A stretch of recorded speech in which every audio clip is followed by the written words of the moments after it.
Hello, I'm Emily. I'm a councillor and young member here in Gedling.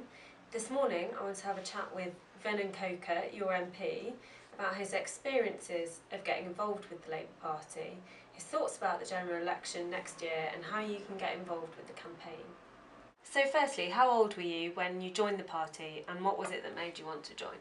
Well, I was 23 when I actually joined the Labour Party. I wasn't one of these people who joined when I was at school or when I was at university. It was 23 years old, as I say.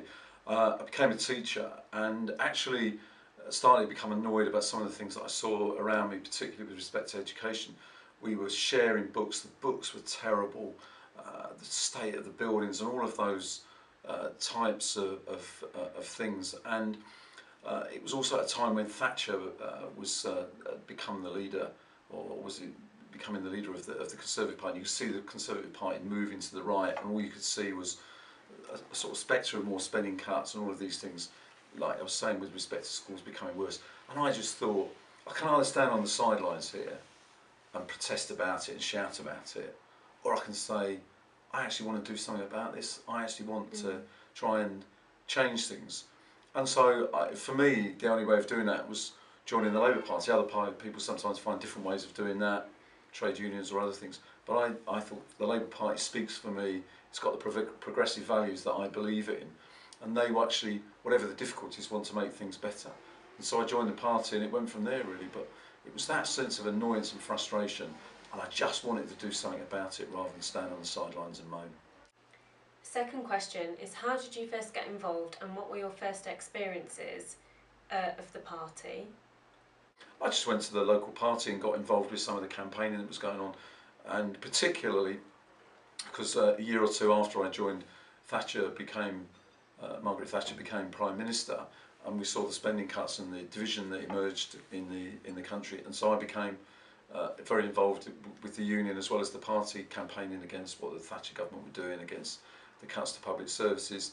And then soon after that, another couple of years if we wind it on after that, became the miners' strike. But I was lucky, in that sense, I was in a party in a branch, as I say, and joined the local council. I was fortunate enough to be elected with that, so I got on the council and started arguing with it.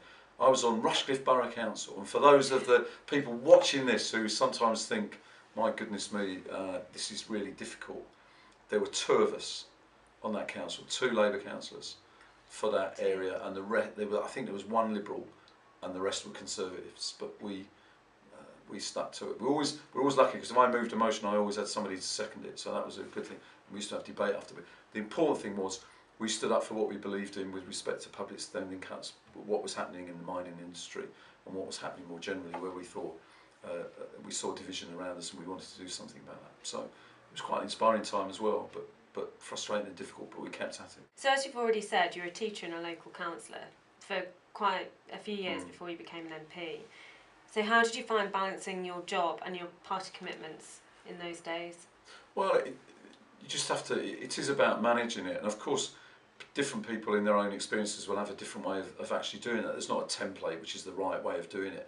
People have to find the right way that works for them, whatever they're doing, whatever their interests and frankly their own personal circumstances. So sometimes that varies for people, but for me it was about obviously working, but also in the evenings doing things, and also sometimes at the weekend. But it was also part of the campaigning was also a social activity as well, being with people who thought the same things as you, going to social events, but also you were learning as well. I was sort of much younger obviously than I am now. You were learning at the same time from people who'd been in the party a lot longer or been in the movement a lot longer. So frankly it was about just making sure that you organise yourself, but it was also about saying, what are the priorities that I've got here, what are the things that are the most important things for me, and choosing those and campaigning. And much of that was always about activity in the community, working with community organisations, community groups, which sounds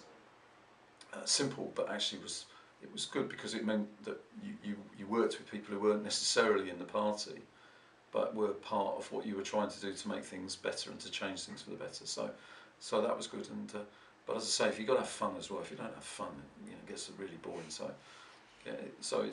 But balancing all of those competing demands, have some fun, have some enjoyment out of it, and it makes it a lot easier when you do that as well as trying to fight for the right things. A lot of people are turned off by politics at the moment, and how do you think we as a society can address that issue? We have to inspire people again that we can be the change that they want. Yeah. And I think that when you listen to Ed Miliband and listen to the things around him, he gets that, he knows that, and that's why he talks this big picture emphasis that he makes about the importance of Britain can do better than this. We can change our society. It doesn't have to be like this. We can move on to a better, whatever aspect of it that is. And I think that's a really important thing. I often say this to people: the ideology that you have is the way that you inspire people to believe that it's different. It's that progressive nature, and speaking about your values makes a huge difference. So I think that's really important. The other side of it, of course, as well as inspiring people and rebuilding that sense in which you can be the agent of change that people want, rather than just part of the establishment, part of the problem, is also that re-establishment of what is even a really almost a much bigger problem now, which is that sense in which politics is broken. That people, even if you say we are going to inspire people, we need to change, we need to develop our policies and speak to the issues that people have, it's almost they don't believe you. It's almost that they say, well, you would say that, but actually we're not sure you'd do it when you were in power. And that's part of the consequences of what happened with the expenses, but what's happened around the whole issue of some of the senior parts of society in various, you know, when you look at what happened with the banks, some of the issues surrounding one or two of the problems that have arisen around the police and so on and so forth, those things have undermined trust in some of the parts of society that are really important.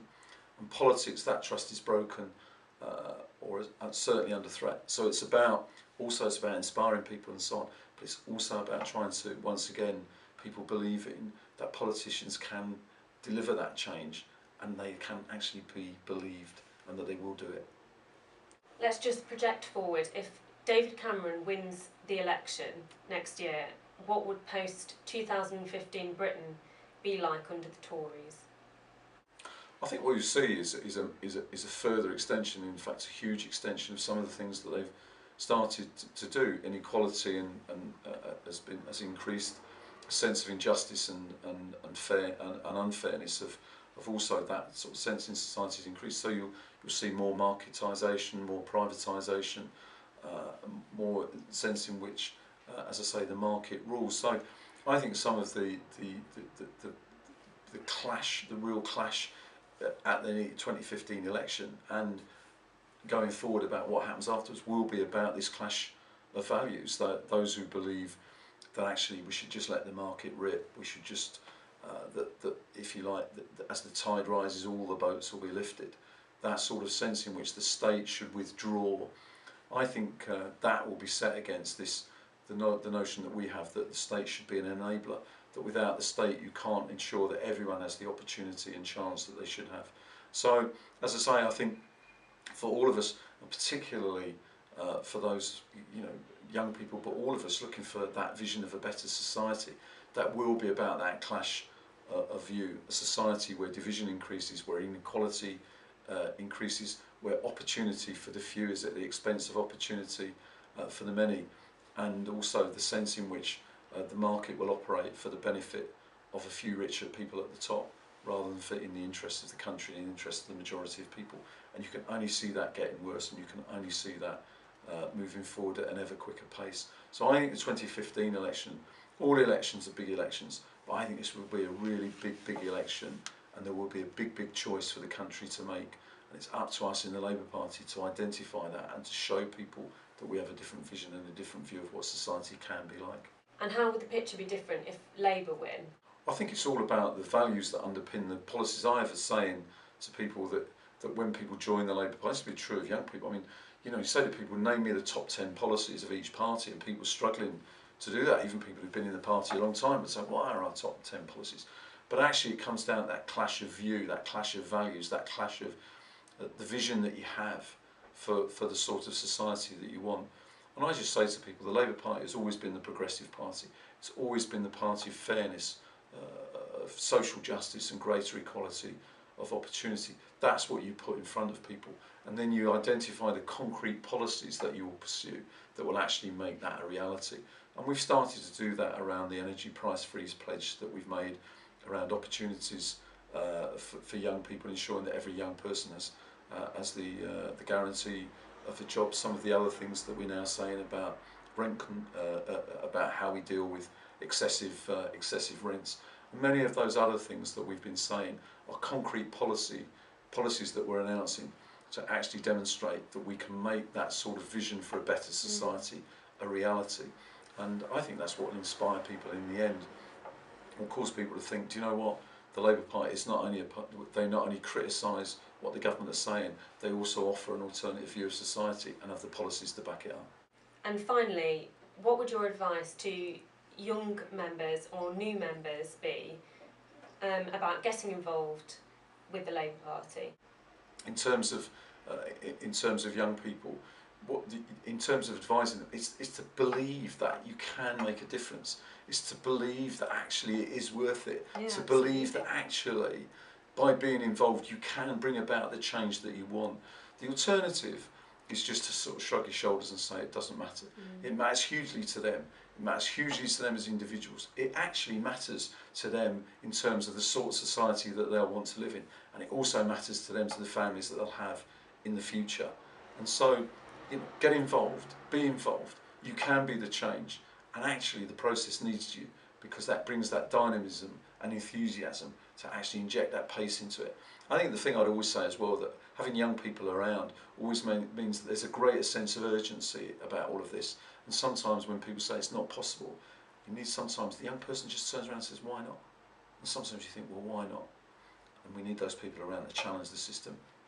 And we'll bring about that change then that we want. Thank you.